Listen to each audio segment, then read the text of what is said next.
is up, nerds? Welcome back. It's been a long time. This is episode 59 of the PP Podcast. I'm your host, Mr. PP, here with my wife, Justin, from Pickleball, etc. How you been, man? I kept it a little, I've done crazier. I've said crazier. Good. Yeah, I was wondering how the intro was going to go. I didn't know if we forgot how to do this. It feels Back like with it's a been bang, so long baby. since we recorded the podcast. Well, we'll see.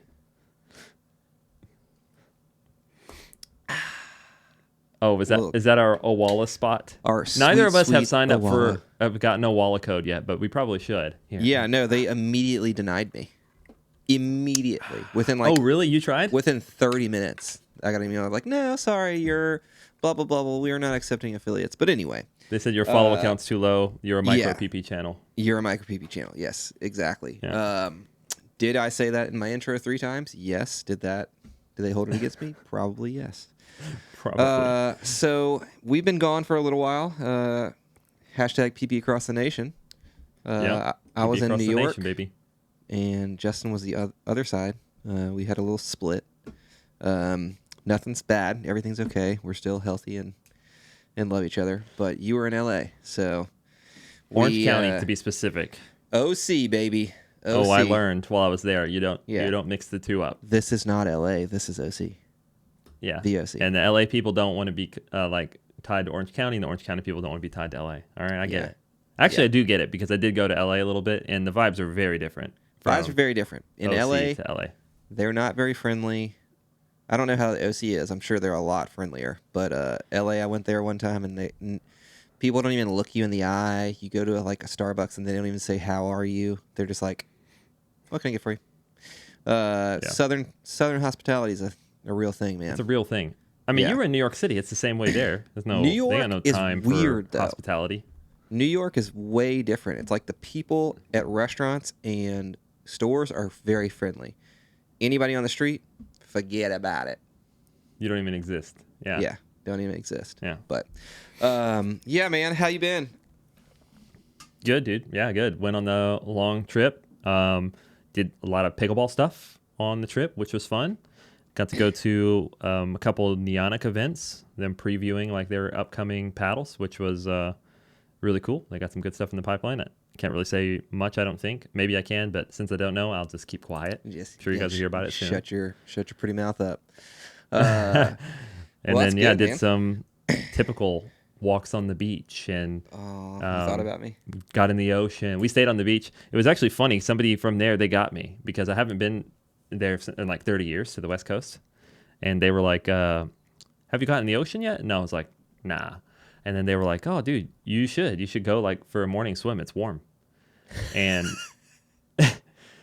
by the way, outside in the mornings, it's maybe 60 degrees. It's kind of nice though, but you just wear a hoodie. But I was like, all right. We walked down to the beach one morning and I was like, I'm about to get in, get a little warm ocean. Dude, Your little piggies they touched lied. that water and you probably ran straight back.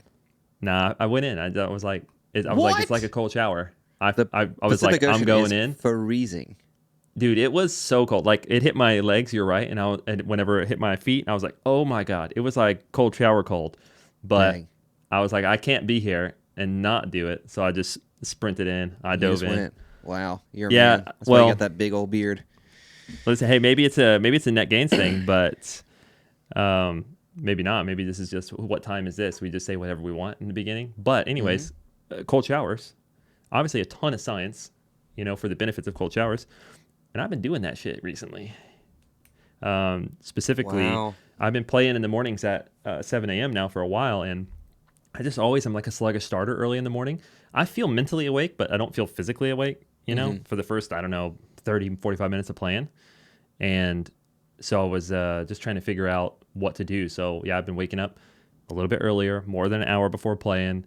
I've been doing some, walking before playing, but a big part of it is I'll just take a cold shower right away first thing in the morning. God, it sucks. Yeah. But it does work. I mean, it is brutal.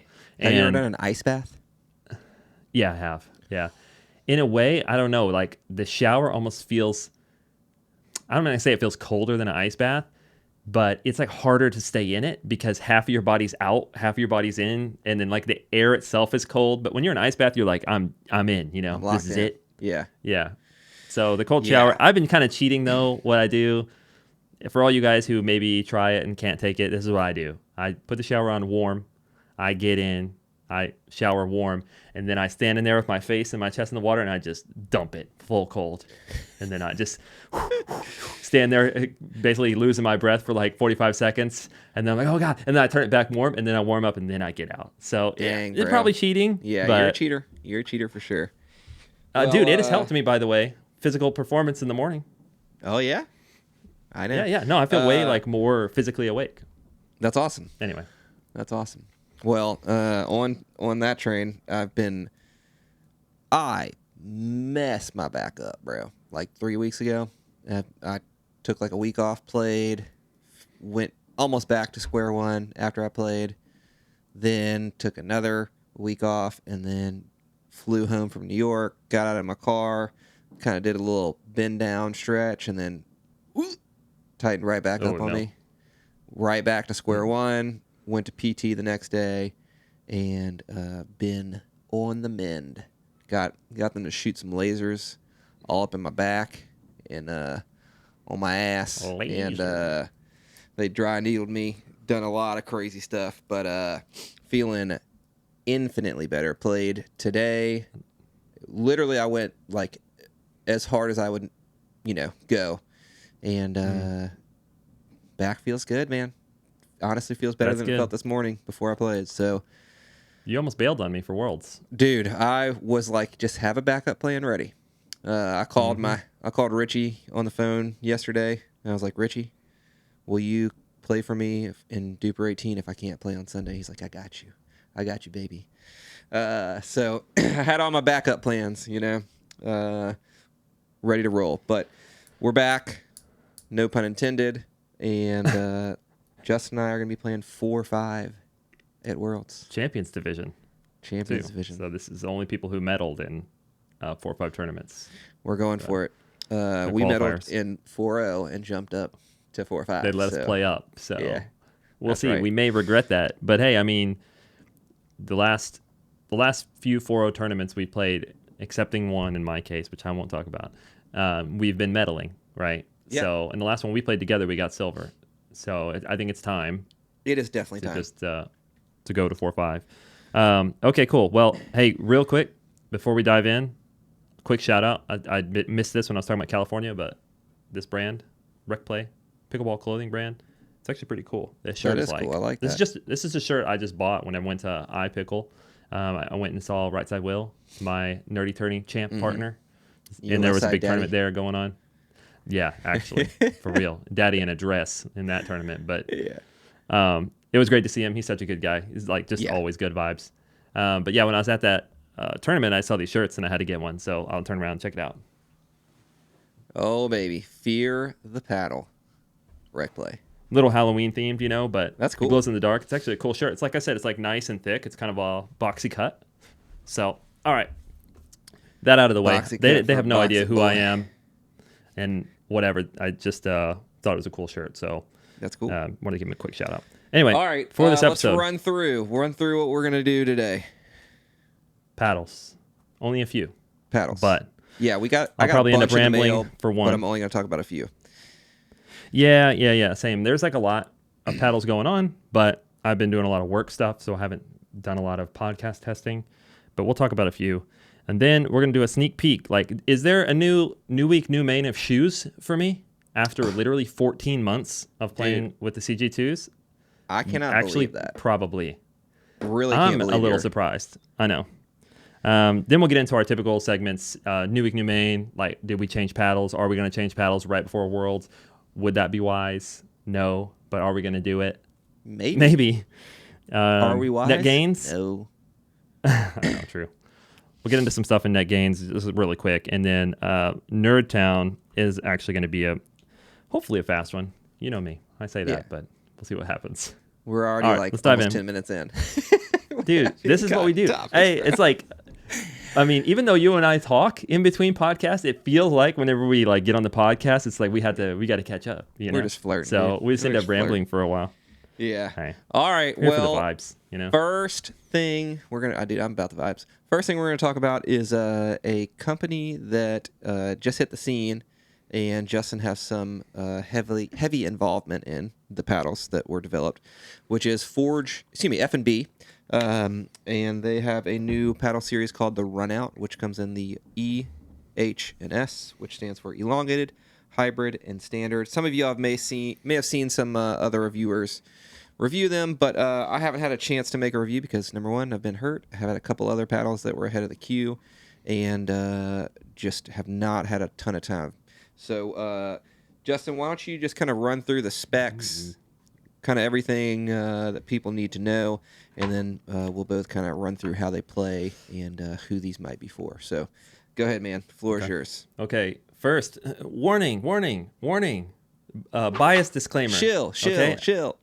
Yeah, I'm biased. All right. Let me just get that out of the way at the front. So I'm not gonna give you a review per se, because like Lewis said, this is one of my clients through Pickleball Etc. my consulting. So I was heavily involved in the development of these paddles, and also kind of been around this brand since they were first starting and working with them. So yes, warning, I'm biased, but I can still tell you about these paddles probably better than anyone else can, because I've seen every iteration. I've seen them built from the ground up. I know why all the choices were made. And there's some cool stuff. So like Lewis said, there's all three shapes. So there's a standard, elongated, and hybrid. And they all have the exact same 5.5-inch handle, even the standard as well. So it has plenty of room for tuies. The throat is nice and thin right here. So anyway, all that to say, I'll say this at the front, and I'll probably say it again. Best handle on the market. Am I biased? Yes. Do I still believe it? Yes. You are biased, so now, but I will agree. It is by far the best handle on the market. I've played with a ton of paddles lately, and I'll go play with these and then immediately switch to something else. I'm like, oh, these other handles suck compared to these. So, well, honestly, very probably good. this much time, thought, and effort in manufacturing hasn't been put into a handle before. Maybe almost on some. Fully molded handles are really nice, but this is just like that one little step above the polyurethane fully molded handles. But okay, so the basics I'll kind of run out real quick. Run out. I didn't do that on purpose. It's a 12.7 millimeter thickness paddle. It is polypropylene honeycomb, carbon fiber faces, and is everything from this brand right now is fully made in the U.S., 100% made in the U.S. So that's actually super unique. And if you've heard of other paddles in the industry that are made in the U.S. and 12.7 millimeters, i.e. the Paddletex, that's not a coincidence. The reason why, I've said this before, it's labeled as 12.7 millimeters is that's because that is half an inch. And we're in America, we use Freedom units. So the people who manufacture these honeycomb panels make them in half-inch panels. However, in pickleball, everyone talks about paddle thickness in millimeters, so it gets converted. So that's why it's a 12.7. That's why Paddletex are 12.7. It's a half-inch core. But it is a pretty standard honeycomb core for what we're used to. However, of course, it is the U.S.-sourced honeycomb core, which has, with the other brands that we've seen use it, proven to have a bit of a unique feel and really good, durability. Maybe it's a bit better QC and QA and quality than some of the stuff that we might see from Asian honeycomb. Anyway, so all that's pretty basic. There is also an EVA ring around all the way to the throat, and it stops right here. The EVA ring is double thickness from basically the side down through the throat, and then it is thinner at the top. The reason that is because thin core honeycomb paddles are notorious for having dead spots at the top. And, we don't want to do that, so that's why the foam is thinner at the top, but it's still thicker on the sides to give you more vibration dampening and more horizontal forgiveness, and as well as, around the throat. So there is, when you see the X-ray, it's kind of hard to see this thinner, only 5 millimeter band at the top because it hides under the edge guard a little bit, but it's there. Now for the kind of the unique parts, this edge guard is not like any other edge guard. It is made from a material called fusion fiber, which is a forged carbon fiber. It's a thermoplastic forged carbon fiber, which, should I dive into the nerdiness of that or no? Nerd out, bro. Nerd out. It's been a I'll be long quick. I'll be time. quick. I'll be quick. Okay. So there's two variations of composites. I mean, and these words they work for other things besides composites, but we'll just stick to composites right now. So carbon fiber, fiberglass.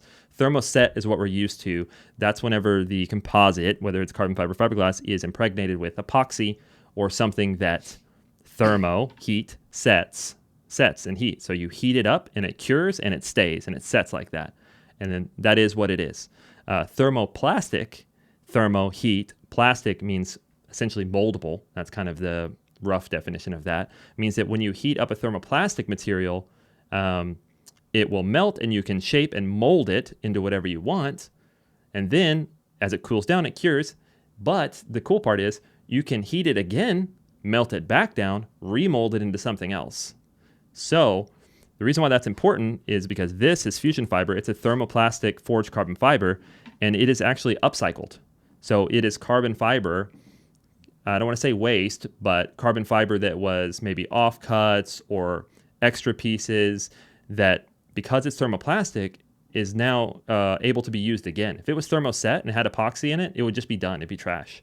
But now it can be reheated, remolded into a new shape, such as the frame of this paddle, the handle, the edge guard, and everything, and set. And not only that, but this paddle, whenever you break it or you're done with it or whatever, you could send this back and the company would be able to take these parts off, melt them back down, and then mold them into something else. So it is upcycled and recyclable, which is, really rare for the composite industry. And yeah, that's just part of their unique capabilities as a full U.S. company. I've been to this factory multiple times, made multiple trips to kind of see how everything works and to work on this paddle and other stuff. And it's super cool. There's a ton of capabilities there. Now, why is the material cool for playability? Well, it's forged carbon fiber. So it's firm, it's strong, it's light. That's just carbon fiber, right?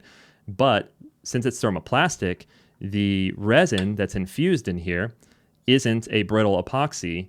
It's a more kind of soft, vibration dampening material. So you even said this, Lewis, whenever you touch this, you were like, the edge guard feels like slick or like waxy. And that's because the resin that's in here is kind of like self-lubricating in a way, which would be a cool trait to have.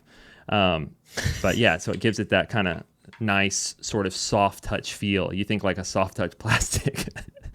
Man, I couldn't resist. That'd be a cool trait to have. I couldn't resist. Okay. But yeah, look at the handle. Shit. Fully forged, in my opinion, the perfect shape. And now that you kind of see in the light, and it's even better in sunlight, it has this very cool flake pattern of the forged carbon fiber. And you can see that around the entire edge and everything. Which forged carbon fiber looks cool. We don't normally only see it in like supercars. And funny enough, my wedding ring is forged carbon fiber, which I had long before I was ever into pickleball. I just thought it was a cool material. Yeah, I could probably keep rambling on, but yeah, those are the cool things. It's super rare that something's 100% made in the U.S. And not only that, but it's 100% made in the U.S. and it has some truly unique manufacturing and materials. And the shapes, I think, are excellent. Every shape, standard, hybrid, elongated, are made to give you a long handle for the modern game. They're made to be they're made to be very stable.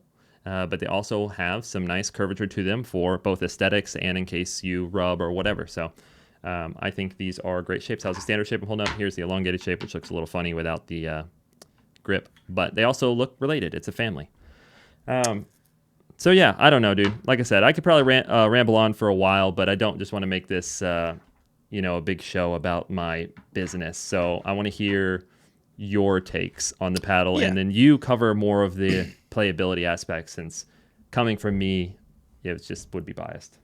All right, from a non-biased entity. Not biased. Is that what you said? I'm biased. So I've hit with these quite a bit, and perfectly good paddles. To kind of give you all the skinny, I would say that these are not quite as performative as paddles like the Locos, the NFs, and the Boomstick and whatnot. But for a paddle that is made in the U.S., that is polypropylene honeycomb core, I think this is one of the better ones for sure.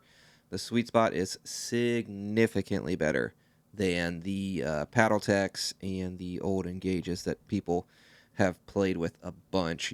I see Engages all the time. I see Paddletechs all the time.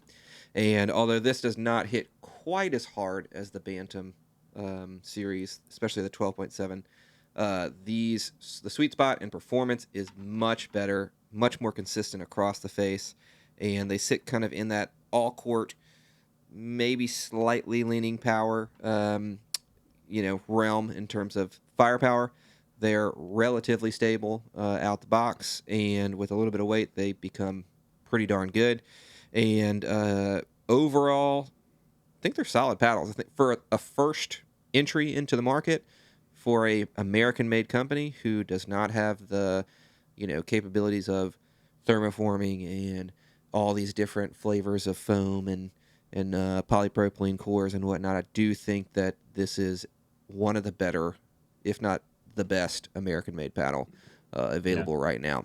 Just all performance-wise, but if power, which is the current meta, is the most important thing to you, I still think that the Paddletechs have that increased firepower, which would be more suited to people who are trying to have that aspect of playing characteristic in their paddles. So above all, I do think these are very good looking paddles.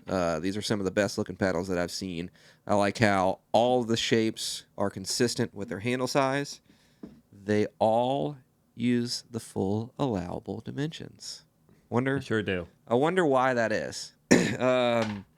And I just think that the graphics and just overall aesthetics of the paddle are very, very pleasing. I actually let a couple people use this E and H, and they all liked it. So that's good news. I actually had this girl that started playing like a month and a half ago. She's already like 4 or 5 because she's a tennis player. And she was like, "Oh, I really like this paddle. I'm gonna buy one." Yeah, must be really nice to be automatically 4 or 5. Shout out to Laura. But yeah, overall solid performer. Spins really good. It's kind of, people have been saying it's stiff. I don't think it's that stiff. If we're comparing it to like the Paddletech, it's not that stiff in my opinion. Right. That's why I was. Go ahead. I was gonna say it's middle of the road, maybe leaning towards stiff, but it's got a much more pocketing feel and a bouncier feel compared to the Paddletechs, which I actually like. Not a bouncy as in like exponential, but like, how those Paddletechs are very firm and crisp, and you can feel it kind of dwelling into the face, but it rockets off. This is more like it sinks in, dwells, and then propulses, rather than like a really quick. I can tell you the engineering feel behind that. And that's one of the cool things about fusion fiber. And if you'll notice these handles, this is one without the grip, but if you'll notice these handles actually go, this part of the handle, it goes all the way up into the face here. And it's because the Paddletechs and other Gen 1s have been known, like this is a weak spot.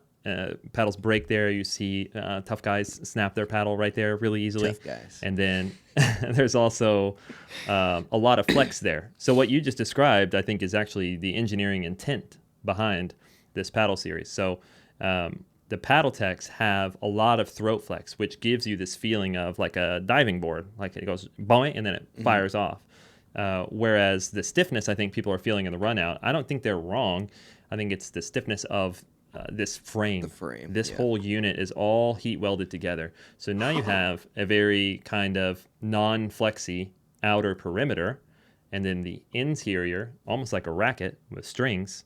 The interior is the part that can grab the ball, flex, dwell, and then kind of fire it back. So, that was a very intentional design and is more like a racket, and it's probably a big contributing factor to why the sweet spot is, I would say, much larger and more consistent across the face than basically every Gen 1 paddle that doesn't have this type of construction built in.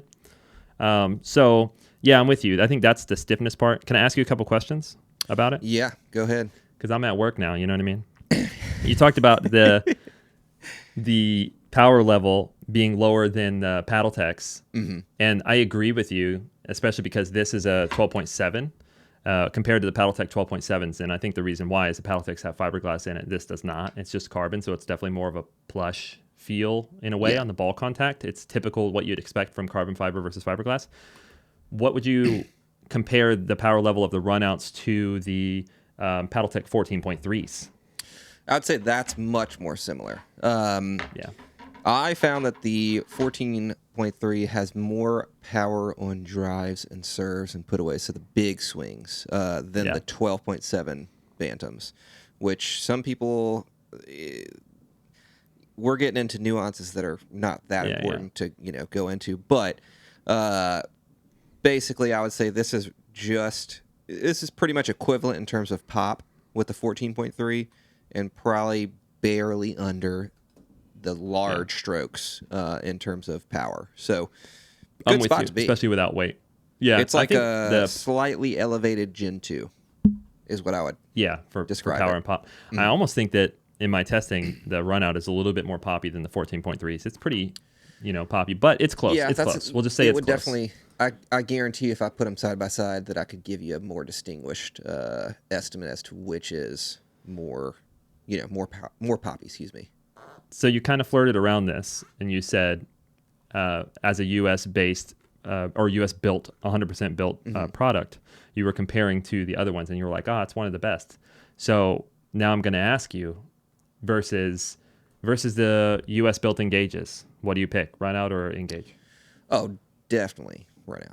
The Engages I never liked. They were all weird shapes. They all were like weirdly heavy. Never thought the sweet spot performed very well. But this is coming from less somebody who's complete only builds. I've only been able to play with them. No, they've never sent me paddles of their Gen 1 construction. Yeah, I'm with you.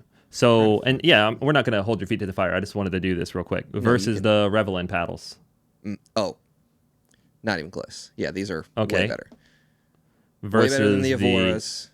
I was going to say versus the Avoras. Sorry, Avora people. I think that's one of the worst of the American-made brands. Very different feel. Extremely flexy. Yeah. This is where this has a stiff frame. Yeah. Okay, and then versus the PaddleTechs, you think maybe that's where it gets close. Yeah, that's where it gets close for sure. It's really, if you weight performance over face consistency, PaddleTech all day. Yeah, but if you prefer a more complete paddle that's maybe not quite as much firepower, but it's going to perform better in almost every other category, equivalent spin, I would say the Runout is the easy recommendation. Yeah, I was thinking 5.0 or lower. Play with the Runout. It's just going to be better for your game. It's a more well-rounded performance. If you're 5.0, 5.5 plus, and you're hitting the sweet spot every time, and you want max potential, and you're okay with the drawbacks, then that's where the PaddleTech can outshine the Runout.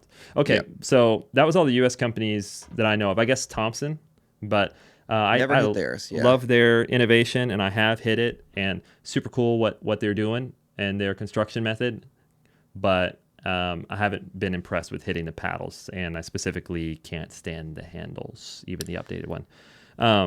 Anyway, I'm not trying to hate. I was just wanting to drill down in the comparisons that people are inevitably going to ask. Yeah. Okay. All right. Let's leave Shilltown. We're out of Shilltown. All right. We're going to move on to, let's see, next is the Engage paddles. These are the Alpha Pro, what is it? Pursuit Alpha Pro 16 and 14 millimeter paddles. Have you hit these yet? Let me see. Nope. Yeah, I just got them recently. Well, basically when I got back from California, but I haven't hit them yet. I think it just says Alpha Pro. Engage. On Alpha Pro elongated. Pickleball Central, which with Pickleball Central, I think you can actually get a discount on Engage paddles, if I'm not mistaken. Let me check real quick. But these are $260 before any discounts. $237.90. So $238 if you use my affiliate link, which is forgot to say, $199 for the Runouts. Yeah, I was gonna tell you just to put it in editing. It's the Runouts are $180 after code, which is extremely competitive with it being U.S. made. So obviously you understand the cost is higher. Yeah, meant to say that. So $180 after code Pursuit for the Runouts, which makes it $70 cheaper than the PaddleTech, or is the PaddleTech significantly $225 now? Cheaper than the Bantams, which we kind of said were the only ones that maybe compete with it. It could be. So it might be $45 cheaper, but regardless, it's quite cheaper. A bit cheaper. All right, so back to these Engage paddles, $260. These are If you read their description on their website, it's just a bunch of nonsense. But Ooh, it's these tough. are. That marketing is tough. I I read through couldn't those even today. tell you what was in these paddles by reading that. But from what I have heard from other people, this is a foam paddle. They do something with the core. I can't remember. This one is No, this similar is the Gen to. 3. Oh, It's a this is Gen the 3. Gen It's not a 3? foam pal. This is the What's Gen 3, the yeah. Pro This foams is are the ones? the Pro foam's a foam. This is the one that Jesse Irvin plays with. It is a Gen 3. From everything I can tell, and I think I saw an X-ray of it, it's very similar to like the So Yola confusing. 3S, which, this looks reminiscent of something. Mm-hmm. But with the horseshoe of foam, and yeah, man, they were really marketing everything down to even the adhesion film. They marketed that as the way that the faces are adhered to the core is like something else. I don't. Yeah, It was they've tough. been It was a known to lot of be marketing jargon. the maximum marketing jargon company. But regardless, haven't I've literally hit with this for maybe 2 games of 7-Eleven, so I couldn't even give you my thoughts on this. But these are so early impressions, but solid battle. I was impressed with it. I like the stock metrics on these. They're really, really solid. So the 16 millimeter swing weight, 113.6, twist weight of 6.3. And then the 14 millimeter is 114.6, swing weight, 6.0 twist weight. So not sure. I need to weigh these and see maybe if the 14 is like a whole 0.1 or 2 ounces heavier. That might be where the swing weight Yeah. difference is coming from. But regardless, very, very good spots for elongated paddles. Their swing weights are low, but also their twist weights are relatively high for their respective thickness and shape. So these are definitely ones that I will be hitting with. I know Braden really likes these. But yeah, if you're looking for a Lifetime warranty. yeah, That's the oh differentiator. really? Yeah, that's the Lifetime differentiator. warranty. Wow. So I don't know what that covers and how much that counts, but that's cool. And for everyone is really curious, cool. since I'm the handle snob, soft pallets on these Alpha Pros, so squishy pallet, but they're not super squishy. But no, these are probably the hardest soft pallets I've ever felt, though. yeah, but they're kind of the handle shape's kind of rectangular, but it's not bad. It's not bad, but just something that I feel solid. like I'm obligated to mention at this point. Yeah, the As the handle snob. the shape's pretty good. The handle taper and length is okay. It's a lot better than the Pro Foam. Pro Foam was like super wide taper, super long face, short handle. But anyway, these are paddles that I'll definitely do some more, testing with and see how they stack up. But pretty interesting to see this from Engage, who hasn't really dove into the performance, anything other than Gen 1. So looking forward to see how these play. Anything you want to add to those, man? No, I was just going to say, here's the Pro Foam right here. You can see the shape difference. You talked about this on a previous week, but square top on the Pro Foam, shorter handle, like a really early throat taper with no radius. So this Pro Foam is really tough for two-handed backhands. Like, it does not feel particularly comfortable. Yeah. Go ahead. But yeah, I haven't played with them yet. I saw, Jesse Irvin had good success at the recent tournament playing with it. And lifetime warranty. Didn't she get to a I'm final? interested in I don't know if was it the final or semifinal. She did Maybe good. Semifinal, yeah. Which is, But I don't watch much pro pickleball, but I know that she has not been making it to semifinals recently. yeah. So like I said, the differentiator for me is a lifetime warranty. I'd be interested to hear, what exactly that covers. But Engage, this is their foray into Asian manufacturing. They were a U.S. only company for a long time, and I saw the owner in an interview talk about basically struggling to stay competitive with the higher prices of manufacturing in the U.S. and the lower technology potential, at least with the factories he was using in the U.S. And so now they've gone to manufacturing in Asia. And I expected that the paddles would come down in price, that you're manufacturing in Asia, but it's still $260 for a Gen 3 that, maybe is maybe like a year or so behind in tech. So I don't know. Yeah, it's going to be a very tough rec when you have paddles like the Thrive Project Fury. That's a Gen 3 that's what is it, 180, and then you have, you know, the Friday Fever, $99 Gen 3.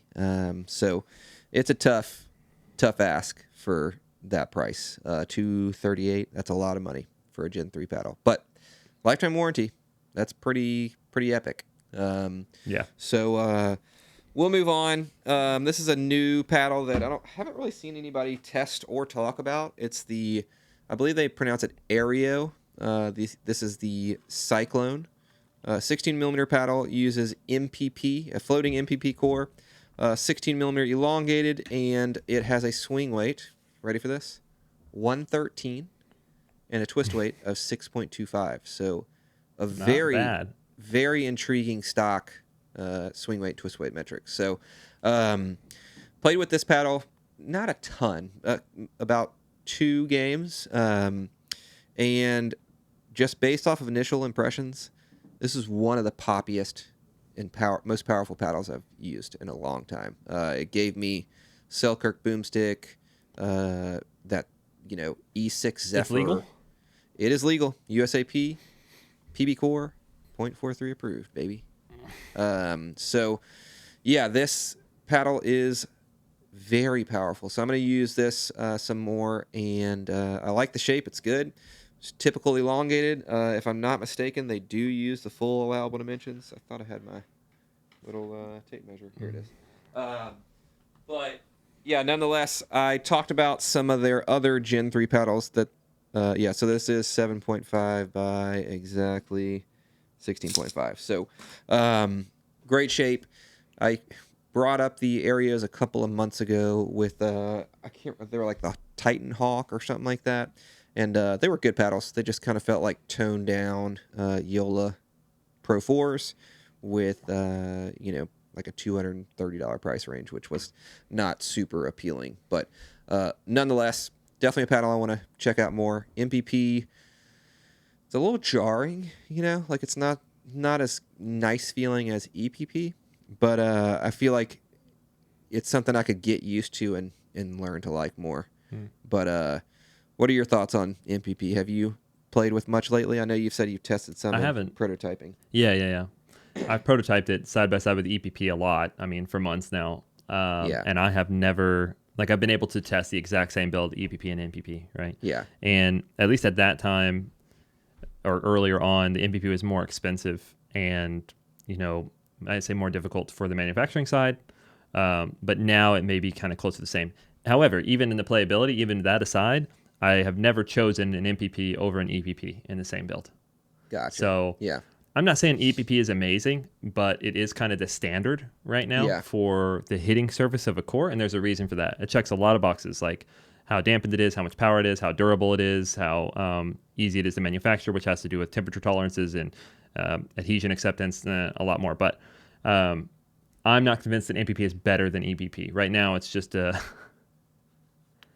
differentiation. Build the same paddle that is already built by somebody else in EPP and then build an MPP and now yours is different. I mean, I think it's valid. It's valid to try it, but I'm not convinced. I don't like to feel that much, like you said. Yeah. We got real nerdy right there. You just threw out like 30, consulting buzzwords. Wow. But yeah, I would agree with you. I prefer the feel of EPP, but like I said earlier, I think I could grow to, be accustomed to that and enjoy it. It's a stiffer, more responsive, rigid feeling, more feedback would probably be a good way to put it. But anyway, this paddle is $170, which is pretty damn good price. It's on pre-order. I think they have a 2-week turnaround currently on when your paddle will be shipped from when you place your pre-order, but Code Pursuit will bring it down to $170. So I'll be testing this out some more. This paddle hits freaking hard, dude. Almost immediately. I was playing with the Thrive, which is currently my main, and picked this one up and was like, holy crap. Like the Thrive hits hard. Thrive already, yes. So this is definitely one to kind of get in that Opal boomstick E6 Zephyr space. So yeah. All right. Our people from Enhanced Pickleball. Just wanted to quickly talk about this. They sent us over the new Duo. Just you. But Yeah. Just me. Oh, yeah. I forgot you did not get this. He but did yeah. message me and say that he may send me one later, which is cool. By the way, I never asked for paddles. I appreciate it, but but right now only Lewis has this one. Yeah, Duo. So just correct me if I'm wrong, but this is kind of like a floating EPP core. And it's elongated, and haven't measured the swing weight, twist weight yet, but just got it in yesterday, and we've been doing a bunch of stuff, so haven't had a chance to get to that. But a little bit less NASCAR-y compared to the I think it looks way better. Gen 4.5. And I'm not even like a big red fan, but no, it's a good-looking paddle. Good-looking paddle. I'm excited to test this one out. Not sure what the price is. I can't remember, but if I do remember correctly, it was under $200. So... yeah, they sent us that, but most importantly, they sent over this caricature of me and Justin. We look so cute. Justin, your first response was, wow, they made the teeth way straighter than they actually are. yeah, that's what I said. They made our teeth way too straight. Oh, man. Yeah, everything else is accurate. Up. Yeah. Wow. That's so good. Cute. That's cool. What a personal touch. We're so cute together. Gosh. All right. Well, I think that's all the paddles we're going to talk about today. We're going to move on to some bags, some shoes, and then get into the main segment. So real quickly, Franklin sent over us a goodie bag with a bunch of stuff in it. I'm not going to show that stuff because I'm not sure if I'm allowed to, but I know everybody has shown off this new bag. And I will confirm this bag is very nice. I would think of like a tour bag and a forward kind of like combined and made a baby. This would be that bag. So very nice, very rugged and tough and durable feeling. Good looking as well, and you can fit a ton of crap in here. Has a fully why can I never think of the word? Insulated pouch, and then it has a dedicated paddle pouch, which you can fit like 4 paddles in. And then obviously the main compartment, tons of space, tons of little pockets. And then it has a shoe compartment, and then it has like, it's almost like a shoe compartment. Clothes, maybe? It's like a shorter shoe compartment right above. Maybe it's for like dirty clothes or something like that, so you can keep them separate. A little hamper, if you will. Yeah. And then, super nice. The only thing that definitely you noticed... duffel style. The only thing that you noticed is there was no hooks for fence. There's no fence hooks. Yeah, there are like rubber feet on the bottom. So it's definitely meant to be sat down like duffel style. And another reason I say that is because the backpack strips or straps have these little clips, and then there's you can tuck them behind here. So you could get rid of those altogether. Hey, what's this actually? We just got this bag, so this is first impressions for sure. But there's a thing on the bottom. No, it just Velcro's open, but just the backpack straps go in there. Nothing's actually in there. Okay, cool. Anyway, there's a couple other bags. I'll just show them real quick. Won't talk about them because I haven't really looked into them, but these seem to be more feminine styled. The Parker bag is like a little backpack you can carry kind of like this, and it opens kind of like a book. Pretty basic on the inside, pretty basic on the straps. And then this other one, which is called the Flex. Yeah. Which is ADV's name for their new backpack. But it's nice. This one, I don't know if this comes in other colors, but right now the pink with the gold is definitely giving girly vibes. I opened it up, and my daughter was like, ooh, a pickleball paddle bag for me. I've always wanted one. She got so excited. Teddy could fit in here. Yes. Yeah. But the way it opens is kind of cool. It's like got this firm top, and then it opens, and it's like a big rectangular thing you can get in, and it's got a still no fence hooks, but it does have a luggage strap. So it's pretty nice. Yeah, it's cool. So Franklin just coming out with like stuff on stuff on stuff, and there's other things like you. They sent a bunch of other stuff. I don't know if we're allowed to talk about them, so I'll just leave it out. But expect a lot of stuff from Franklin. Lots of things coming. I'm not sure when these come out. They're not even on their website yet, but these are nice. Yeah, the shoes are nice. You had a friend who was using them and have kind of worn through them pretty quick, huh? Yeah. So this is secondhand information, but yeah, I know somebody who's like wearing them really fast. We're talking like within a week, he Yeah, played probably 4 times, and then he was that's with someone fast. else who had a new pair, and they compared, and it is like very worn. Yeah, So I mean, we'll mine are see. starting to Maybe it's wear just the too. sharpest edges. Yeah, I'd like to see yours because you play in yours too. But Yeah. so we can't say yet, but that's just like a word of caution. But we're not Hmm. sure yet. But it's Yeah. something to watch out for because I don't think there is an outsole warranty. It At would least be a it's not shame because posted. I love the way that these shoes feel, and if they did not last very Really? long, that'd make me a little sad. But who knows? We've seen many shoes redo their recipe for outsoles to make them more durable. Selkirk is one to name off the top of my head, so that could be addressed. So we'll keep that in mind and probably share that with Franklin just so they have some good honest feedback. But anyway, lots of stuff from Franklin. They're kind of killing it right now. Franklin's popping off. Um, all right. Speaking of shoes, you want to go in a little sneak peek? Your Sneak peek, baby. So new I didn't. Saturday, We new didn't even know if we shoe. were going to do this, but I just prompted Lewis. I was like, "Should I talk about the shoe that might be my new main shoe?" And then he gave me the big eyes because, as everyone knows, I've been wearing I don't know these what they are yet. New Balance CG2s for literally 14 months. So I'm on my, I think, 7th or 8th pair. That's crazy. And everyone's like, you buy a lot of shoes. Remember that there's an outsole warranty. So for every 2 of those, I only bought one and then, Yeah. got a new one. So I've been going through them about every 2.5 months. And I could wear them longer. I just like, as soon as any foam shows, I'm like, give me a new pair, Give me a new pair, So dude. Yeah.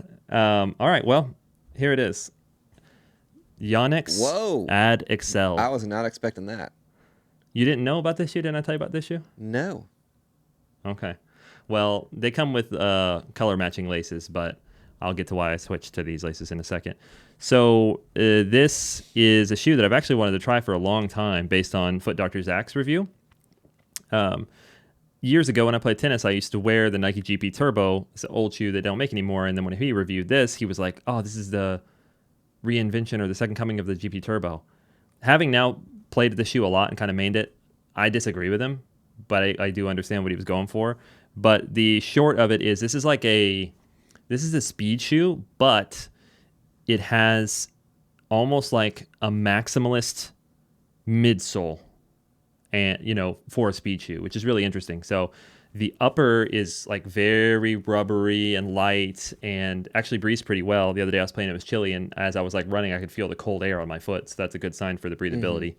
But the upper isn't super maximalist at all. It just laces up standard. I mean, the tongue has a very high gusset, so the tongue is not moving, and the padding Love a is. gusseted tongue, dude.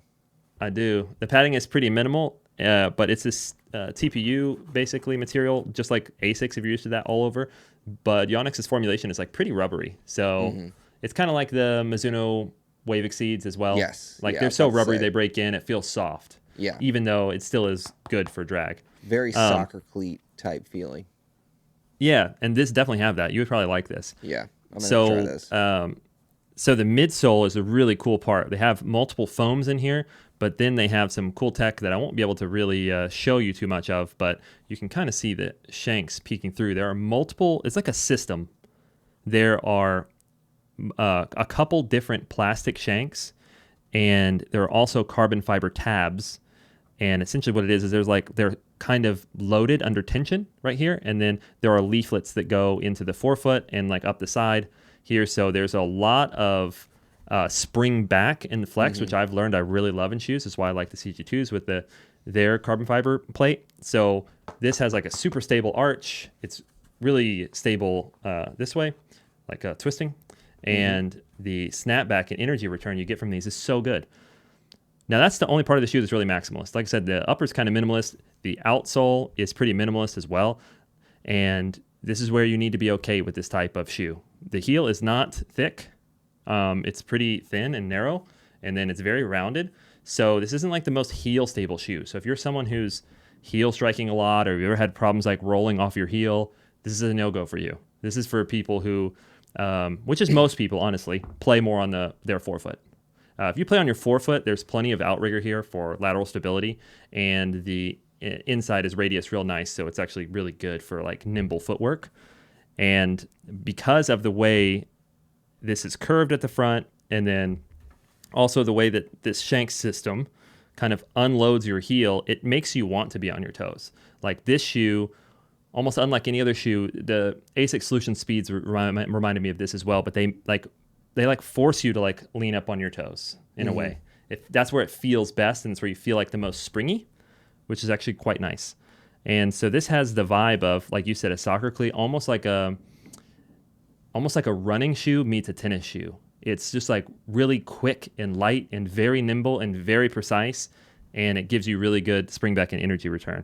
Now the laces, what I was talking about, this is probably maybe just a me problem, but I have a skinny heel, so like heel lockdown is important for me. The laces that come in these are this tan color, and they're just kind of silky, so I kept having to like relace them.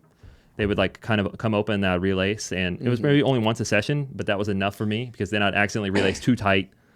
So these are wave laces. Some people call them like bubble laces, but they are ones I've used in the past under the shoes, and they just hold so well. So you just like lace them up once, tie them, they're locked down like for good. So that's why I have it in there. I think that's everything. Outsole, not for sliding. This is definitely a gripping outsole, and it flexes. The outsole rubber flexes so nicely. It's so, like I said, it's like so nimble. There are flex grooves in it, and there's just a typical like herringbone tread pattern here and some little arrows. But the flex grooves, which you may be able to see, it's the total opposite of a clunky shoe. It's like it gives you a lot of energy back, but at the same time, it's so willing to like flex with your foot. So that's where I'm at. I mean, now my Achilles has been healed for a while. My feet are feeling great. I'm feeling more confident. So maybe I'm willing to kind of go to a shoe that has less inherent support than the CG2. And I've just been feeling very like fast and nimble and precise in these. And they're also really, really comfortable. The cushioning is really good for what is otherwise a speed shoe. Yeah, I think 125. I don't know if we don't have code or anything. 125 on Yonex's website that I'm looking at. I would love to get a code. I got these on sale at Tennis Express. I think I paid $90. This was a while back though. So just keep an eye out. Tennis Express does sales all the time. Maybe eventually we'll get a partner that can do some shoe codes, and then we can do more actual shoe reviews. I'd love to do that. Have you tried the cushion ones? The more maximal version of those? Oh, the Eclipsians? Yeah. I have not tried the Eclipsians, but the Eclipsians are more of a stability and cushion shoe, and they have harder rubber, so they are a sliders shoe. This is not a sliders shoe. And another thing I guess to note about this is you kind of mentioned this. It's a touch narrow right here. It doesn't bother me because this is so silky, but in the same way the Exceeds, the Mizunos, kind of fit you one-to-one. They're a little thin on the top outside of the toe box is what Justin's pointing to. Like where your pinky toe is. The toe box tapers in a little bit sharp to a point. So the fit in the forefoot, it isn't quite what I'd call narrow, but maybe it's medium leaning narrow, and it is the fabric is not high volume in here, so it's a very one-to-one fit over your forefoot. So I don't mind that personally because the material is comfortable and it breathes well enough. And like I said, it's already like a quick, fast shoe, so I kind of don't want it to be sloppy at all. I want it to be like, really tight fit. That's why I think you would like it because you like that fit also. But if you're a wide footer, probably not ideal, although they do sell them in wide. But yeah. That's that. Yonex AD-ACCEL. And 125 even before any discounts honestly isn't too expensive. So no, it's pretty good. I don't think there is an outsole warranty, unfortunately. Yeah. Interesting. Yeah, I might have to try those out. All right. Well, a little sneak peek there. Shall we move on to the big hitters? The full segments? Yeah. Segments, baby. All right. We're going to move on to everyone's favorite segment, New Week, New Main, sponsored by Bodie Pickleball. Bodie has some new hoodies on sale, dude. They're pretty badass hoodie season, looking. baby. I know. It's hoodie season. But yeah, if you are looking for tungsten tape, clothing, grips, edgeguard tape, and many other pickleball accessories, you can save 15%. I said grips. Yeah. Oh. Yeah. You can use code Pursuit to save 15% at checkout when purchasing anything on BodiePickleball.com. Thank you, Bodie, for sponsoring New Week, New Main. All right, Justin. We're going into Worlds. Mm-hmm. What are you playing with, baby? What are you Well, playing with? listen, my paddle might change between now and Worlds. Oh my There, God, dude. yeah. Well, we'll see.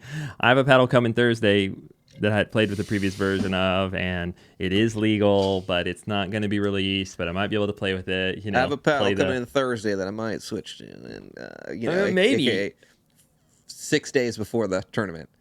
I said I played extensively with the previous version, but for now, J2FC Plus. Okay. Yeah. This is a fresh one. Thanks, Jam. I gave away my other one when I was in California, so I had to set up the Fresh Boy. See, demo. Dang, not for dude. sale. NFS. But yeah, I had to redo the handle, get rid of the soft pallets, and I actually did a different weight setup, and I love it. So Ooh. I've changed my weight setup. Yeah. So I'll run that down. Since it's pretty boring what I'm playing with, I'll tell you guys the weight setup for anyone who's playing with this shape of paddle. I put half gram per inch. You can see like from bottom corner to top corner on each side. It's technically 5.5 inches, so it's like it's 2.75 grams of half gram. And then on top of that, I have 2.5 grams of 1 gram per inch. This is another 2.5 grams on top, but down here at the bottom. So total 5.25 grams on each side. So 10.5 grams added total, with essentially, since this is overlapped, 1.5 gram density here at 4 and 8, and then just half gram density going up. And this is like it was 114.5 swing weight, 7.65 twist weight, and that's like pushing it for me. That's a little bit high on the twist weight, honestly. Yeah. That's a little bit high, but it's only 8.3 ounces. Yeah, my typical setup, I took off the soft pallets, put on 3D printed hard pallets, took off the grip, and it's just 2 over grips, Bodie grips, baby. Nice. And we'll see if next week it's the same or if I switch to a different paddle. We shall see. Should we do an in-person pod? Or are we going to be too busy? We keep saying we're going to do one. We did one before. You guys Yeah. actually tell us in the comments if we should do in-person pod. Yeah. We did one time before, and it was like one of our worst podcasts ever. Not on our fault, I don't think. One too. Yeah, we were Was so it tired. really? Yeah. Yeah, and I don't know, like just maybe people didn't love the vibe. But, Yeah. Me and you, our relationship has grown so much since then, so maybe the I vibes know. would be better. I know, we'd probably sit a lot closer together. But yeah, if we do it in person at Worlds, we could potentially have multiple different interesting guests. That's right. We don't do guests. Which we don't usually do. We could, potentially. I would do an in-person guest. I don't want to do a remote guest. No, we're not doing a remote guest. So if you're trying to be a guest on this show, you got to be in person. So once every year, you might get lucky. Yeah. All right. So new week. Same main. I just talked about this at the beginning. Wow. Easy for me to say. This is the Thrive Project Fury Elongated. I really like this paddle. Played with it a bunch today, and was definitely my favorite paddle that I played with. Played with this, the Runout E, and that Aireo Cyclone, and definitely the spin on this is just ridiculous. It really is, especially with the Vulcan ball. Vulcan ball's a literal piece of shit. The biggest hunk of junk I've ever played with in my life. I hate that ball, man. I hated that ball forever. Garbage. Man, it is so upsetting to go from a Lifetime, a Franklin to that. It is horrible. Hate it. But anyway, this Thrive Project Fury, awesome paddle. Kind of that mid to upper tier power and pop. Just crazy spin. It's relatively light. You get to choose your swing weight. I think it's 119 to 115. And I have 3 grams of 1 gram per inch tungsten tape on each side, just above the top corners, and really love this paddle. For whatever reason, not sure what it is. I just makes a lot of sense for me. I have no problems with it. Enjoy it. Get everything out of it that I want. So, Thrive Project Fury. New main, not the new main, same elongated main. boy. I'm an elongated boy, dude. It is. That C45 Dynasty ruined me. Hey, I gotta say, on that note, I played with a wide body for the past 3 or 4 days when I was testing. It is an extremely good paddle, but I cannot play with wide bodies, dude. It is not Yeah, for me. I I do can't not. either. It does not feel natural. I don't like it. It like some of the shots that were my strongest shots all of a sudden feel awkward. And yeah, sure, like resets were good and it was easy. It was easy to do certain things with, but I was like, that's not worth the trade off. Isaac Olson So is yeah, loving this. This is his favorite moment in our podcast history. He doesn't listen yeah. to us, but you know. No, he definitely wouldn't. But yeah, wide body is a no for me. But yeah, I think hybrid's just where I'm at right now, and maybe I'll grow into a big boy like you one day and play with elongateds. But for now, it's just hybrids Yeah. only. Yep. Maybe. I don't really necessarily think that elongated is a better shape. I just, for whatever reason, have been playing better with them. So, or Yeah, not playing necessarily better, just enjoying them more. So, yeah. that's new week, new main. Justin's gonna tell us how to be a boring ass pickleball player in net Well, I'm gains. trying, bro. Net gains. This is probably particularly relevant, or maybe only relevant, for people who are in this same sort of skill zone, like trying to break into 4-5 ish. You Mm-hmm. know, um, maybe it's more relevant elsewhere also, but I think it's, like I said, particularly relevant. Like you could get all the way to 4-0 easily without this strategy, Yeah. but the strategy I've been trying to embrace recently, and I have to change a lot of my natural tendencies, is just to play boring pickleball. And I've been trying this now for a few weeks. Just be And basic. when I'm, Be yeah, boring. whenever I'm focused and actually doing it, man, it works. And when I say when boring pickleball is, specifically, like the number one thing is when you're the serving team, just get to the net. Like, okay, you got to hit a boring, like ugly little dead drop. Does it get you to the net? Great. And it's even better. It's like the sooner you can get to the net, the better. And that goes back to this like boring dead dink drops or dead drops. It's like if you watch pro pickleball, like look at Andre Descu. You know, he's like top male right now, and look at his drops. They're all just Ooh, like little boring flat scoop every time. boing.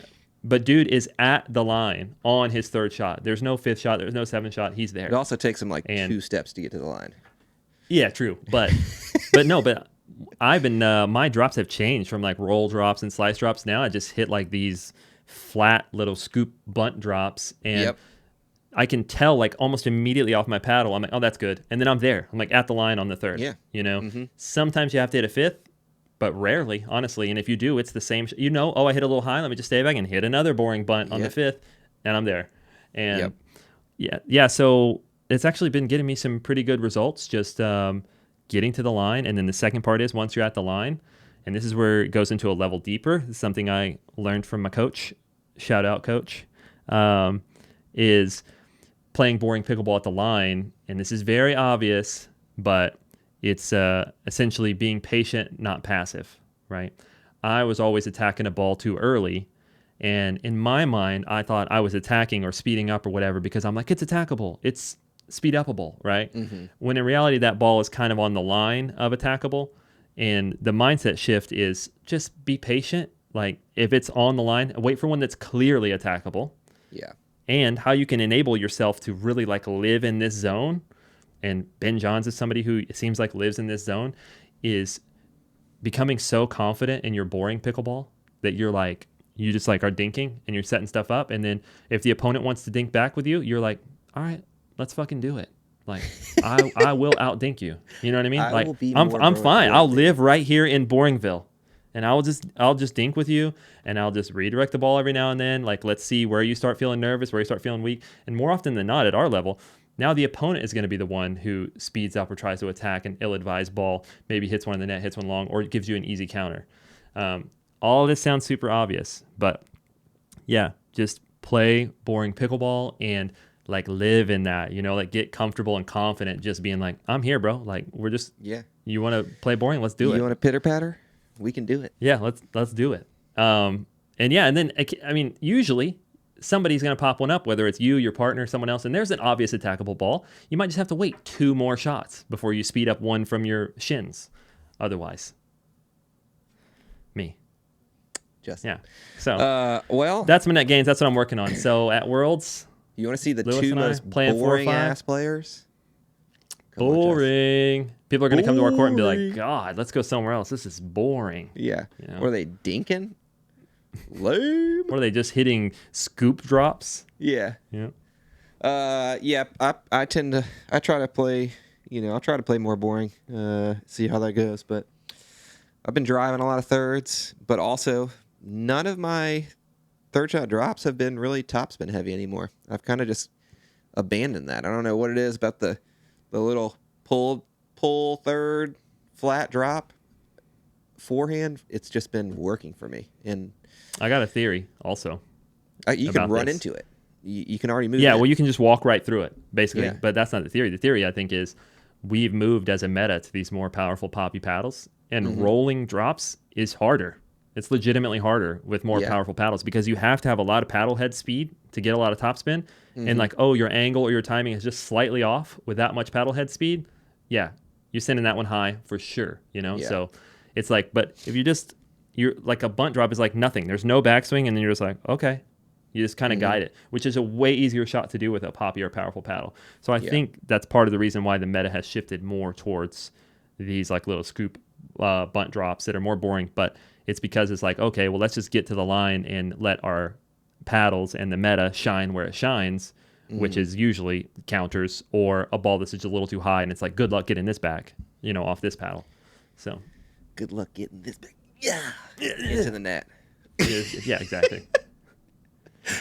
You'd be happy to hear I've been sending way more flicks long than in the net, baby. Let's go, baby. Let's go. A I've lot still long been these smashing overheads into the net. That Oh yeah, God. I take a lot off my overheads these days, and then usually will hit like. Look, guys, it's. I'll just say it.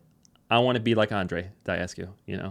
He doesn't hit overheads hard. He just keeps them back, and eventually hits an angled one. That's right. He just You might scoops, he need to get a dinks, and he Twitter just account, though. makes old man grunts whenever he like, goes to reach for a ball. That's Yeah. me. It's my game. All right, I'm trying to be little Andre. He's just so reset heavy, and I don't mean that negatively. You go to see him in the transition zone. It's like a kind of medium attackable ball, and he'll just reset it right back in the kitchen. Boring. Yeah, boring. But good luck beating that dude, by the way. Yeah, he's legit. Yeah. One of my favorite players to watch, and I don't even watch pro pickleball. And somehow I'm not even last in the PPA Pick'em group. It's crazy. Should we talk about that real quick? We haven't Truly talked about crazy. it yet. Yeah, go ahead. All right. So shout out to BMac at pickleball.com. He put together this Pick'em series that The only some man who can't play with influencers a Neonic Flare Prime X. he's just too tall for it. You know what I mean? Yeah. But yeah, he put together this Pick'em for the PPA tournaments. And I guess technically it's influencers, right? It's a lot of the reviewers, and then there's some people from other publications like The Dink and What the Kitchen and Pickleball.com and things like that. And it's like 3 tournaments running where you pick the brackets get sent out before the tournament. You pick your bracket like a NCAA March Madness style, and then you get points based on being right or wrong. And then your scores are totaled up, and there are teams. Of course, Lewis and I are Team Pickleball Pursuit. I'm trying to carry him, but it's tough. We're kind of middle of the pack right now, even though I'm like tough. 4th out of 26 people. But I'm sorry. no, I'm dude. just kidding. I told you in the last tournament, I was like, you were like, I don't know. And I was like, you should just pick the seeds. And then the last tournament had so many upsets. It was crazy. Yeah. So what do I know? I just kind of go boo, boo, boo, boo, boo, boo, boo, boo. But it's been fun. And the damn Olsen brothers are Olsen performing twins, pretty well. I think Isaac's 2nd and Chris is like 4th or 5th or something. So as a team, they're way up there. Yeah. And our guy Alex was at the very top from the Dink. Oh, yeah. Yeah, oh, so yeah. we'll see how that goes. But I think there's going to be a way eventually for the public to participate in these Pick'em series and kind of compete against the influencers. College Pick'em, baby. So anyway, it should be fun. I mean, I've been having fun with it so far. Yeah, it's been a good time. I've watched more pro pickleball than I have in the last year. These past A little bit invested. 3, and it hasn't even been that much. Well, let's move on to our last segment, NERDTOWN, baby. Mayor, take us there. Well, I'm not even going to choo-choo because this is more of a conversation. Maybe we can all choo-choo together to it next week. But this is more of like This is kind of a nerdy topic, but it's not technical nerdy. It's more like, I don't know what you call it. Anyway, I'll just say it. From behind the scenes in the industry, I have like been half-ass tracking this trend for the past 2.5, 3 years, that I'm curious if it's true. I have no hard data on this, guys, but I kind of want to hear your opinions and see, and turn you guys onto this idea, and for you guys to start seeing in your Turn 'em community, on. do you think it's true? Here's my theory, okay? Here's my hypothesis. Every year about this time, as it starts to cool down, I know people play indoors a lot, but even the indoor facilities are colder. The balls get harder. Anyway, every year about this time, you start to see a preference from a lot of people being like, you know what? I'm actually moving to a more controllable paddle. You know what? And they don't say it's because it's colder. They don't say it's because the balls are harder. It's just this year, everybody's like, as a whole, you get this new theme in the zeitgeist that we need less power, actually. I actually play better with more control. And then come, everyone kind of jumps on that bandwagon. And then come maybe May-ish, it starts really warming up, people playing outside. Now it's hot again. And all of a sudden, the ball's soft, it's playing slower. And then you hear the opposite happen. I want more power. I just need more power. Like, I like this paddle a lot, but it just needs more power. So then it becomes a power-hungry cycle. And that travels until about October-ish, November-ish. So just something I wanted to talk about and tell you guys, keep your eye on. See if we start hearing over the next few months, oh, I actually don't need this much power. And then we'll see again in May if I'm right, or if I'm just crazy. But that's my theory. And maybe I'm guilty because I've said the same thing recently. I've been like, you know what? Maybe it'd be better for my game if I back off high power paddles. What do you think? Do you think I'm crazy? No, I don't think you're crazy. That's possible. It's plausible. It's, could be. I never think about that. Definitely do think about, it's a little harder to control the ball in the cold. But I never think like, oh, I need a more controllable paddle. But yeah, that's a good question. I need to think about that. I'll pay attention. I'll keep it. That's everybody's homework. Yeah, everybody's homework. Keep an eye out. Yeah, you think about it. Well, if anybody will be in Worlds, Justin and I will be there next week. If you see us, come say hey. We're very friendly, maybe too friendly. Just don't watch us play. It'll be disappointing. Just don't watch us play. It will be disappointing. We could win gold and it would be disappointing somehow. No. Yeah, we're going to be playing 4-5. If you see us, come say what's up. And then, yeah, that's really it, man. Anything else before we sign off? We're back. We're back for now. We'll see if we're here next week. My back is back. All right. Well, this is episode 59 of the PP Podcast. Thank you for watching. I'm your host, Lewis, here with my co-host, Justin, from Pickleball, etc. We will see you guys on the next one. If you have any questions, topics, or things you want us to cover in the next episode, drop it in the comment section below. Until then, peace.